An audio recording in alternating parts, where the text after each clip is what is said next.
We're looking at a potential terrible, terrible storm for the Gulf Coast of Florida, potentially one of the worst in its history, depending on exactly where the eye of this powerful hurricane comes ashore. So is it known what path is going to follow, or too soon to tell with any accuracy where it's heading?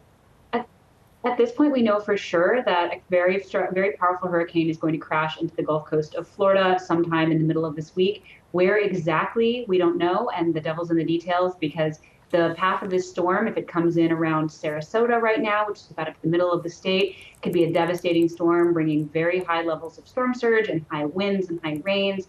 But if it tilts just a couple degrees north and hits just north of a popular area called Tampa Bay, we could see one of the nightmare scenarios for Florida in terms of terrible hurricanes. My goodness, so this is going to be bigger potentially than Helene. It's hard to say at this point. This is usually a more concentrated form of damage. Helene was very unprecedented, and then it went up into different corners of the United States, in Tennessee, in North Carolina, and those areas just weren't prepared, and they saw maybe 1 in 1,000 year storm damage there. In Florida, this is probably closer aligned with some of the worst hurricanes we've had in the past, but is probably a more concentrated damage just across Florida. We're probably not going to see the kinds of numbers of deaths we saw with Helene. Okay, but locals are still reeling from Helene, aren't they? How will they cope with yet another major weather event that's almost upon them? People just aren't ready. They aren't ready for another storm physically, financially, emotionally. The toll of weathering a horrific storm that could ruin your house and take years and years to repair. Tens of thousands of people are homeless now because their homes were destroyed by the powerful hurricane 10 days ago. And now they're looking down the barrel of the gun for another storm coming at them. There are long lines at grocery stores. People are boarding up their homes. They are getting everything they need to be able to weather another storm. But most importantly, people are fleeing. We're expecting to see one of the largest evacuations of people in Florida history, potentially in the last 5 or 6 years. Starting in the next couple of days, millions and millions of people will be moving inland away from the devastating storm surge the storm is expected to bring. So how are authorities going to handle that, and where will those people go?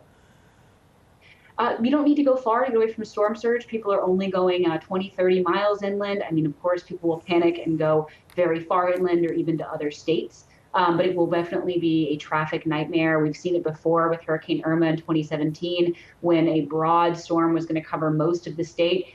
Millions of people were locked in gridlock on the state highways, trying to get as far away from the storm as they could. We're expecting to see some of those snarls of traffic starting as soon as tomorrow, and officials are already trying to change highways to one-way roads. They're working all the ways they can to make this a smooth transition so people can get out of harm's way.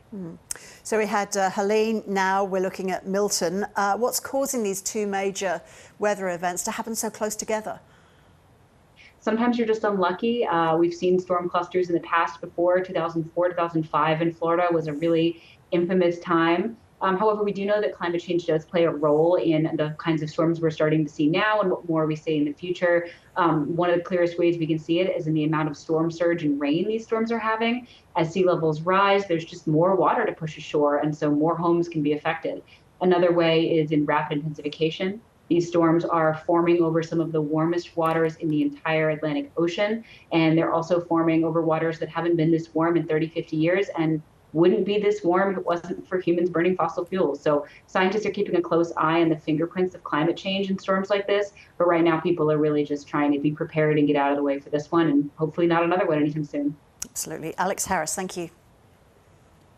Thank you for having me.